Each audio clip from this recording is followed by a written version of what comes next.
2, 1. Next up, Peter Moore getting set to take part in the Super G. Derek Trenton finished with a time of 6:28.281. He had 6 seconds of penalties, so a final time of 6:34.281. This is Peter Moore starting things off here at the Super G, starting his run. Yeah, looking at these times that we have here, it's very competitive within the classes. These times of the 3 athletes in each class are no more than 10 seconds apart from first to third, that being respective to their class and respective to the whole field. We're talking roughly a minute and 50 seconds between first and the largest time we have. As a reminder, there's only first place for this event. All others get to take home the glory of being invited here and the experience of completing it. Ron Smith currently in the lead at the moment with a time of 4:37.29. Peter Moore is trying to take over that time. After him, we'll only have 2 other competitors. Pete Moore has participated in the slalom for a few years. I don't recall if this is his first or second appearance at the slalom. It seems to me that he's been here one other time before. He has the chair skills to ease his way through here, but he's going to have to make up some time at this point, and he can on an obstacle such as the pit that we have in front of us. He has the right hardware and experience necessary to zoom through it.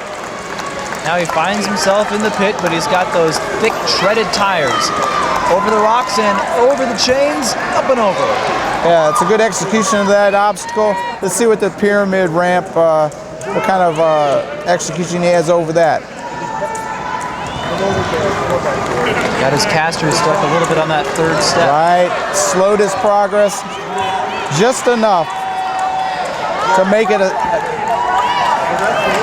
that obstacle slowed him down in the necessary time he's going to need to remain competitive with Ron Smith's time.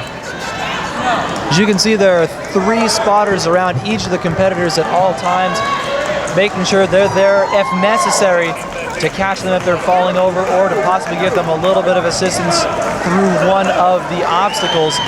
But again though, if one of the spotters touches or catches the competitor, it's a 5-second penalty. That was an excellent obstacle execution right there. Let's see if he can get up this pyramid ramp easier than he did the previous. Looking to have a little bit of trouble. Right.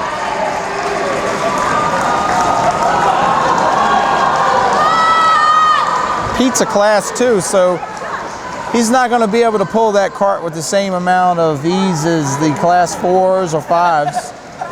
Did an excellent job jumping off the edge. That's about an 8-inch drop off the edge there. It's not a terrible challenge, but it's quite a feat in and of its own.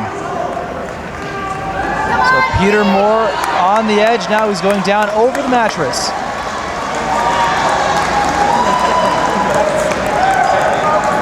Yeah, we've had a lot of clean runs here and no one even getting close to disqualifying at this point. Disqualification would occur if the athlete executed the obstacle improperly and finished the race. At any time that someone executes the obstacle improperly, the officials that are on the floor will ask them to read their course. Doesn't tell them what they did wrong, and they have every opportunity to go back and pick the event up at that point or that obstacle that they made the failure on. Up until they cross the finish line, they can make that adjustment. After the finish line, they're disqualified. We haven't seen any disqualifications so far. There have been a couple of opportunities where athletes have gone back to redo one of the obstacles so far here in the Super G, and each of the time they've finished them successfully. So now Peter Moore going over to the ramp. Right, what's really important about that obstacle, there's a gray tape that goes horizontally across that obstacle. The athletes must get their chair above that mark, and then they also must break the plane of the yellow tape that is on the right-hand side. It is a vertical line prior to crossing the silver or the gray line. Finds himself at another set of bars. Got to get that momentum to go over the first one. Looks like he's got it. Very nicely done.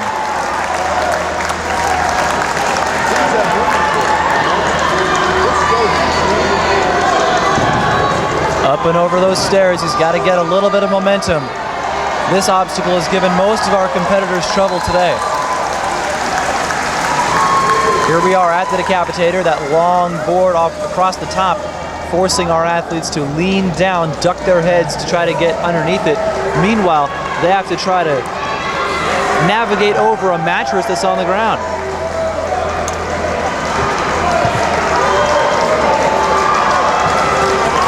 So Peter Moore pushing himself through it. That's a tough mattress to try to get across. Yeah, Pete Moore's got about 50 more yards. They're going to be arduous yards for him to complete, but I anticipate his time to be close to 6 minutes. Well, maybe about 5.5 minutes.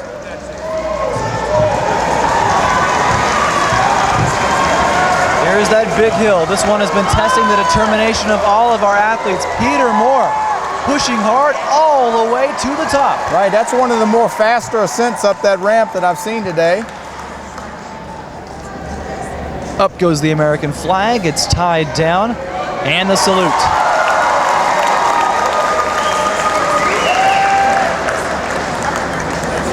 One last obstacle to go. Yeah, Pete's thinking really hard about that bridge right there. Again, it's a psychological more than a physical obstacle. Peter Moore finishes off the Super G.